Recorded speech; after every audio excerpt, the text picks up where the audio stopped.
De nouvelles informations ont été révélées sur le grave accident de la route survenu ce vendredi 10 février impliquant l'humoriste Pierre Palmade et 3 autres personnes, tous gravement blessés.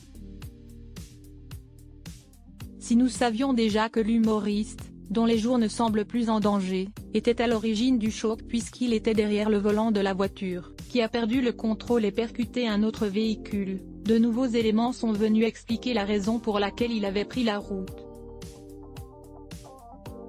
Une question qui peut se poser puisque le comédien était positif à la cocaïne et aux médicaments de substitution, au moment de l'accident, d'après les analyses toxicologiques, comme l'a indiqué le Parisien ce samedi 11 février. BFM Télévision a révélé ce dimanche 12 février que Pierre Palmade aurait été en train de faire la fête depuis plus de 24 heures dans son corps de ferme de Pertes en Gâtinais avec 4 autres jeunes gens quand il aurait eu envie d'aller chercher à manger.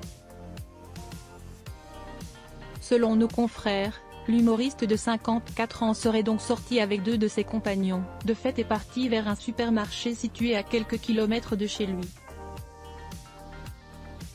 Il pourrait s'agir d'anciens escortes, rencontrés sur les réseaux sociaux et, c'est a priori en rentrant chez lui que l'accident se serait produit.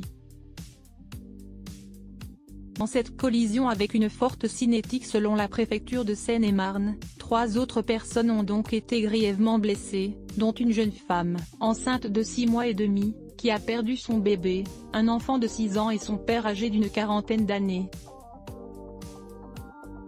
L'état de santé de la jeune femme s'est amélioré. De son côté, l'homme qui conduisait le véhicule a subi une opération du cœur qui s'est bien passée. Il n'y a pas de risque qu'il meure, a affirmé son cousin auprès de nos confrères de BFM TV. En revanche, l'inquiétude est encore vive en ce qui concerne le garçon de 6 ans. Selon RTL, celui-ci souffre de multiples fractures au crâne et à la mâchoire.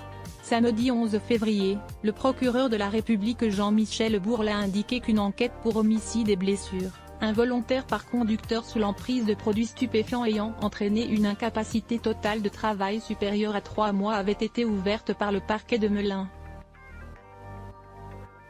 Article écrit en collaboration avec 6 médias Crédit Photo, agence Best Images.